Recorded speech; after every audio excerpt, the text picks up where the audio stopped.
What up, everybody? It's iPadBeatmaking.com here today. Going to go over like a really brief comparison, hopefully it stays brief, between Audio Evolution Mobile and Cubasis 3.5, the recent update to Cubasis. The way that I see it, obviously people are going to have differing views on what's important to them and what isn't. But let me go ahead and preface this and say that the main focus here in this comparison is going to be for actual vocal tracking. You can, I guess, call it also instrument tracking of, live instruments, but my focus is really vocals. But I think you could apply some of these comparisons to instrument tracking as well.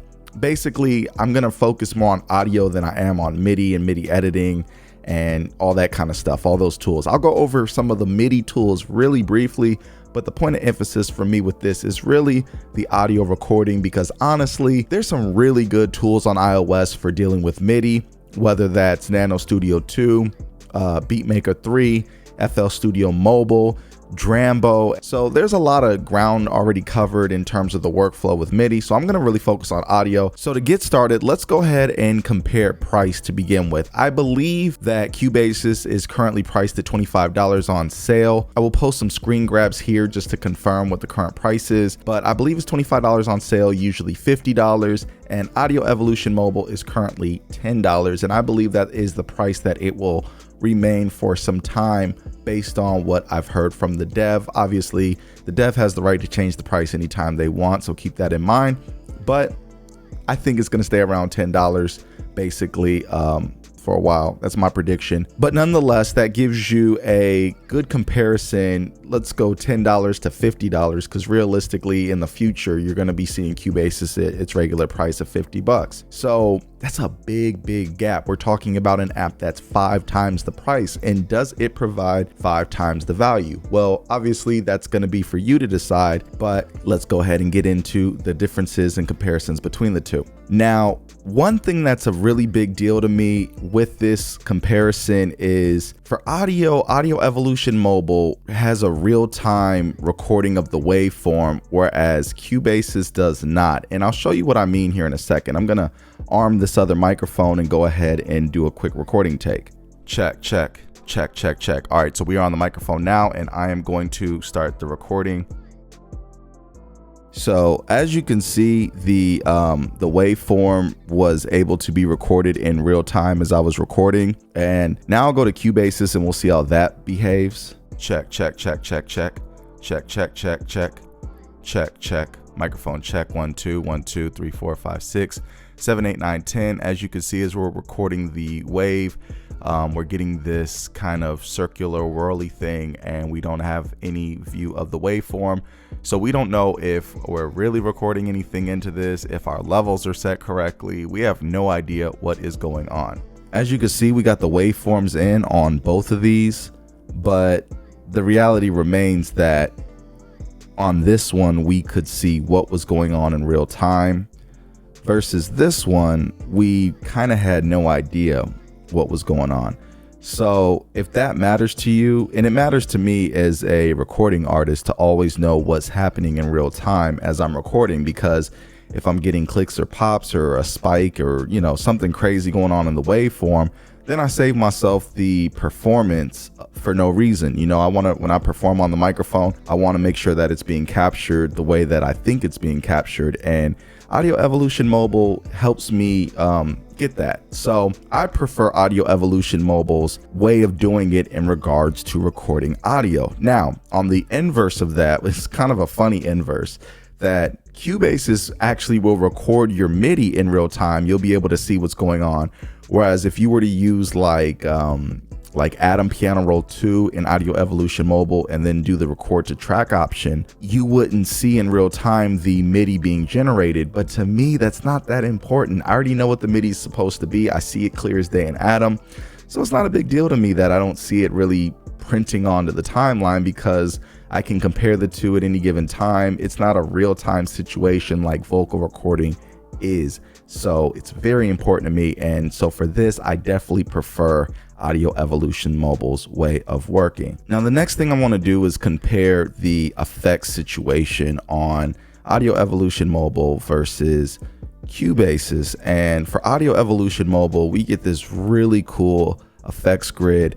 And even though you see 1, 2, 3, 4, 5, 6 slots right here, you can double tap it and insert column, hit yes, and you can just keep on going theoretically forever, as much as your device can handle. So you can go ahead and, you know, continue to make these effects columns. So far we got 1, 2, 3, 4, 5, 6, 7, 8, 9, 10, 11, 12. So we got 12 inputs here for effects, and we can keep going. So, and then down here is for parallel processing. You can make this basically draw a bridge between the two effects, which is really cool. You can go ahead and in anything see what effects you want to grab, and you can just build out a chain from there and go as crazy as you want to go. And you've got access to the preset menu of all your audio unit effects. And with Cubasis, we see we have 2 slots here, and we could go ahead and just keep on adding to those slots and go ahead and add another. And let's see what happens when we fill up the slot.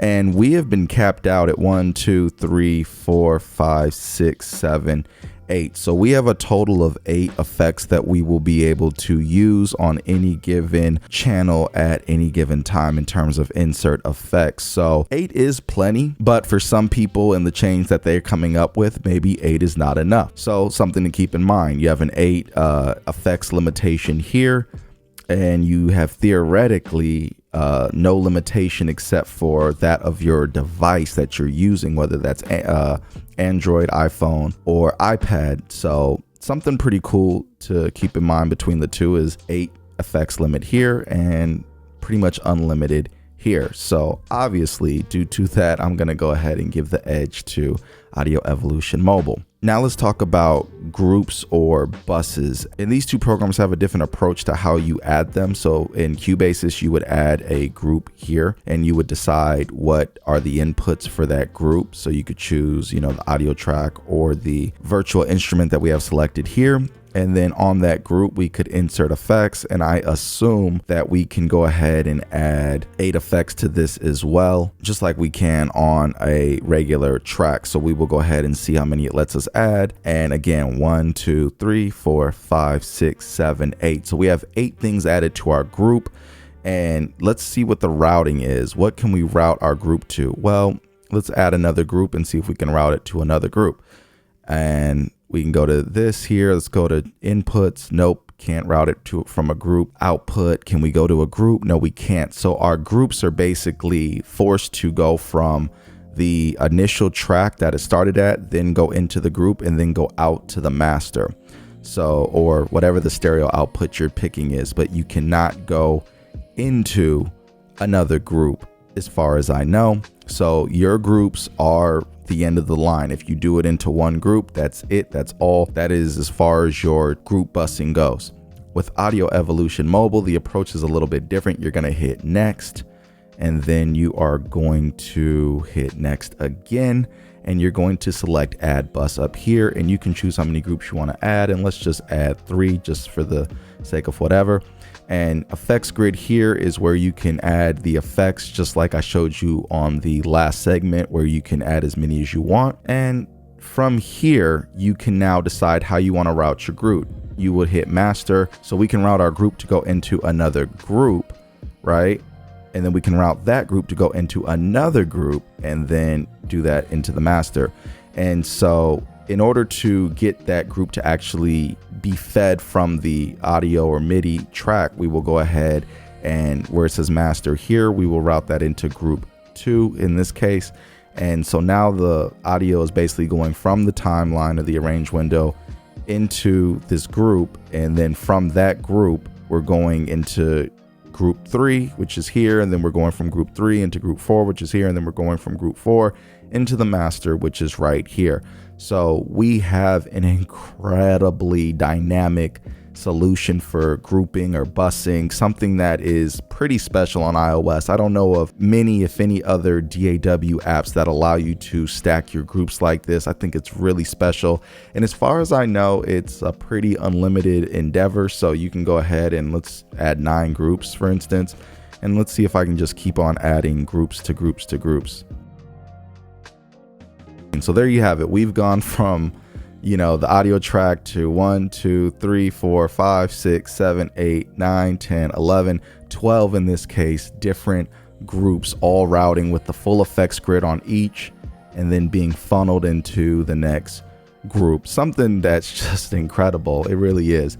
So for me, again, for grouping, whatever your purpose is with this, that's not for me to question. You might have a use for it. You can have all of these different groups going on, and that makes Audio Evolution Mobile really special to me. So I'm picking Audio Evolution Mobile to win this as well. Now, the next thing we can talk about here is drag and drop and copy paste, and I'll just go ahead and put it out there like this. Cubasis can drag and drop some MIDI files to the timeline and some audio files to the timeline. If you're trying to pull like chord data from like Suggesture where you can drag and drop it in slide over mode, it will crash the app, as you can see demonstrated in this video here, where I opened the app for the first time and got some crashes using Suggesture. Maybe by the time you're watching this video in the future, Steinberg will have fixed that. But as of today, as of the making of this video, that is the reality of it. So when you drag and drop from Suggesture, you will crash Cubasis. I've tried it several times and nothing I do seems to fix it. But you can do, MIDI and audio data, which I think is the use that most people would have for that kind of drag and drop. I think my use case might be a little special, but nonetheless, drag and drop to me is supposed to be drag and drop. So pretty cool that you can do that in Cubasis now. Audio Evolution Mobile, you can drag and drop audio, MIDI, Suggesture, MIDI. It's no problem. I haven't been able to really make it crash with drag and dropping things from the slide over view. Also, Cubasis does not have like a copy paste from clipboard as far as I know. If it does, correct me in the comment section. But Audio Evolution Mobile does. So we can go ahead and copy and paste things from the iOS clipboard.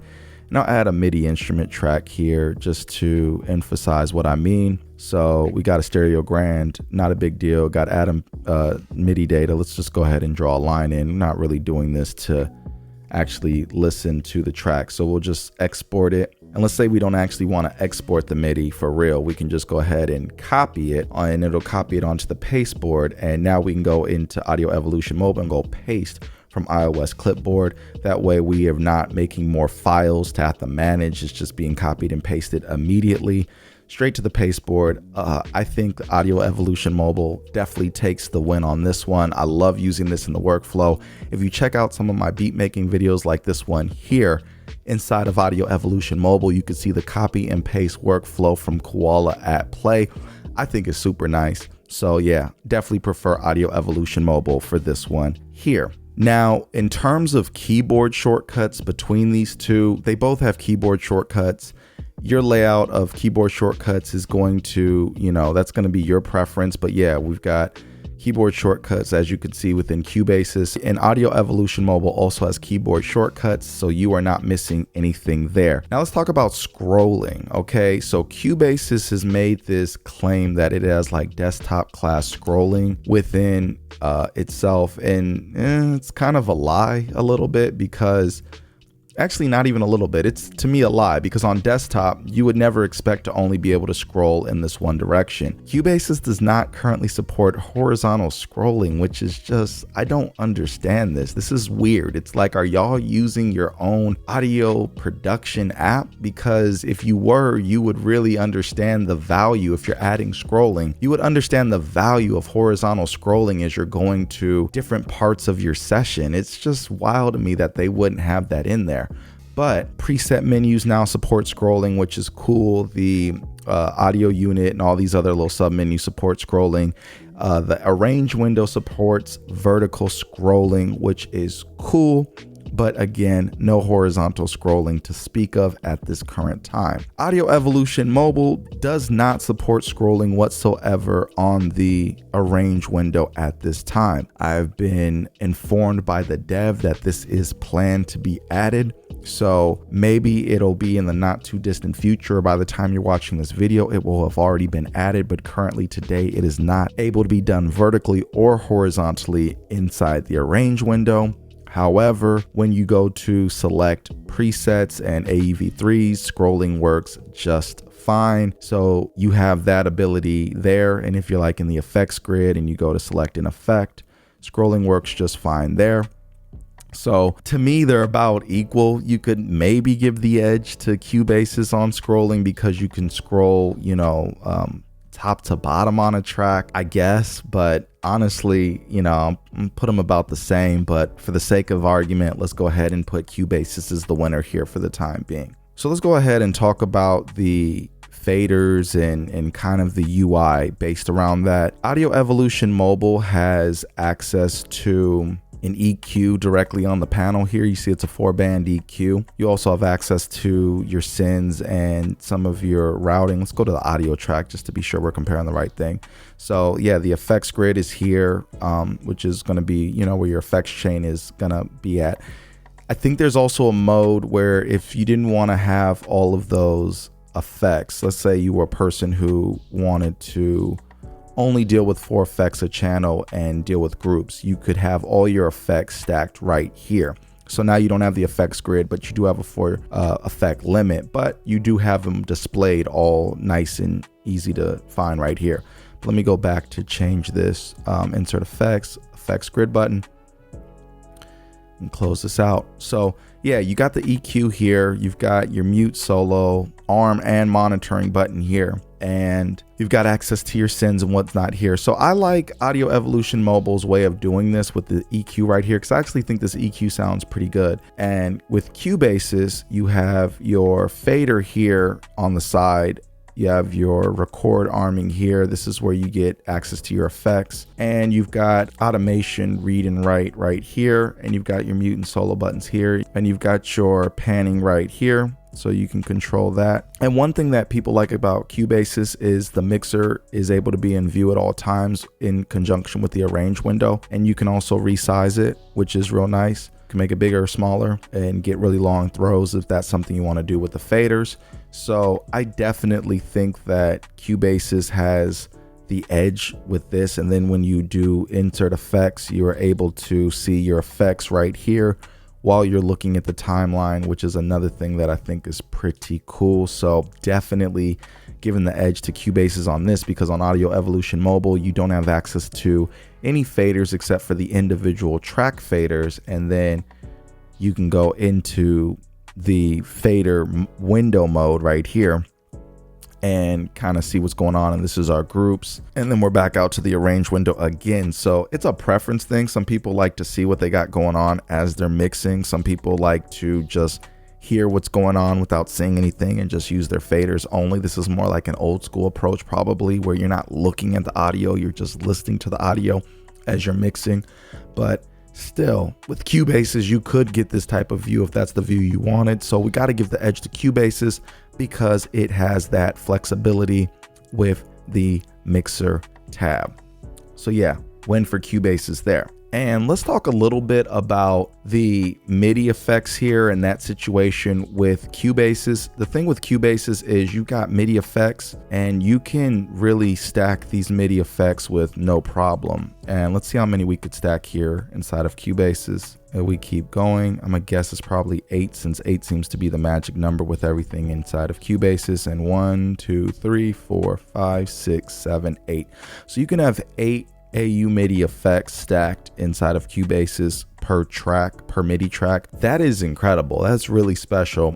With Audio Evolution Mobile, you are stuck with just 1 at the time of this video. Hopefully we get more inside of Audio Evolution Mobile. It'd be nice to be able to have access to more of them, but currently it's only 1. And that could be a tough decision for some people, because for instance, there's times where I want to run Scalar into Atom and I can't even do that. It takes me running Scalar on one instance, recording it to the timeline, putting Atom on another instance, and then recording it in. And you know what I'm saying? It requires a bit of workaround to get even just 2 MIDI AU effects working, whereas Cubasis, you're able to do 8 at a time with no problem.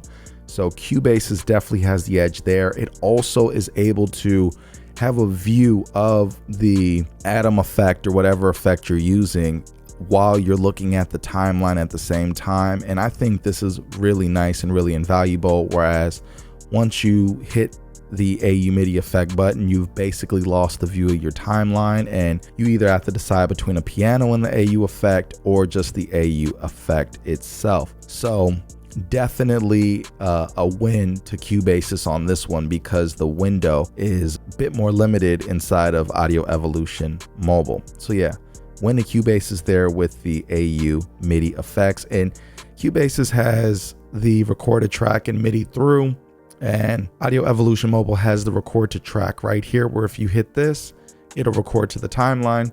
So they both have that, but Cubasis again far outmatches it in terms of how many instances you can run at a time. And another thing that Cubasis has going in its favor is on the piano, you've got these chord pads right here where you can make your own chords. Basically, you could play your own chords also, but you can kind of create these from scratch with the edit button. You can decide what you want the chord to be. And you've got the repeat button here, which is great for note repeat. You can use this piano with note repeat for like drums with like Satella and some other apps, which is really special. So definitely a win for Cubasis here, because in Audio Evolution Mobile, you do have a nice looking piano, but you definitely don't get the note repeat effects and things like that. And you also don't have the chord modes on it. You would need to either play those in or have an AU Midi effects handle that task for you. So Cubasis definitely has the edge with this. Now, Audio Evolution Mobile does have a drum pattern track, but that currently is limited to sound fonts as it stands if you want to be able to draw in some drums and whatnot. So giving the edge to Cubasis on this one for sure. And another thing I like about Cubasis is it's got multi out on the AUV3. So for instance, we've got Koala here. So if we were to go to this tab right here, we could see we could add 7 tracks. So we could go ahead and add all of the different outputs and kind of have our stems split off top when we're using Koala Sampler, which is definitely very nice. I don't know of a way to get this similar workflow going inside of Audio Evolution Mobile. If there is a way that you know of, please let me know down in the comments section. But yeah, because I don't know of the way right now, I'm definitely gonna give the edge to Cubasis until I find out that there is in fact a way to do this within Audio Evolution Mobile. I don't believe there is, but if I'm wrong, let me know in the comments. But yeah, Cubasis definitely has the edge with this. It's easy to figure out. You just hit the add 7 tracks button here, and you've got all of your instrument outputs right here listed as you go ahead and scroll down, which is very cool. So yeah, that is a brief overview of the differences between these two as far as, you know, my workflow goes. Again, the Midi Au FX is far superior inside of Cubasis, but again, I wouldn't really make beats inside of Cubasis, but people do and people can. So if that's your bag, you like making beats, you like working with MIDI, you might prefer Cubasis. For me, and when it comes to audio recording and dealing with audio in general, I think that Audio Evolution Mobile is my favorite right now, just due to the things that I've outlined. It can deal with MIDI, it can handle MIDI. I can make beats in it just fine. I don't know that it would be my go-to option. Either of these would probably not be my go-to option every single day to make music in. I prefer like a Beatmaker 3 and Nano Studio 2, as well as some other apps for handling those tasks. And then I would bring the stems into one of these 2 apps, probably Audio Evolution Mobile. And this is just dealing with the audio handling of things mostly. And I didn't want to get into the Vocal Tune Pro or Vocal Tune Studio versus the Waves Real Tune debate on this video, or the in-app purchases debate in this video between Cubasis and Audio Evolution Mobile. This video kind of assumes you're going to be using your own AEV3s for most of the heavy lifting of your productions. But yeah, if you want more information comparing these two, more videos, more topics, let me know down in the comment section below. Which one do you prefer? Which one are you going with? Which one are you currently using? Let us know in the comment section down below. Let's have a conversation. With all that said, I'm about to get out of here. It's iPadBeatmaking.com. Peace.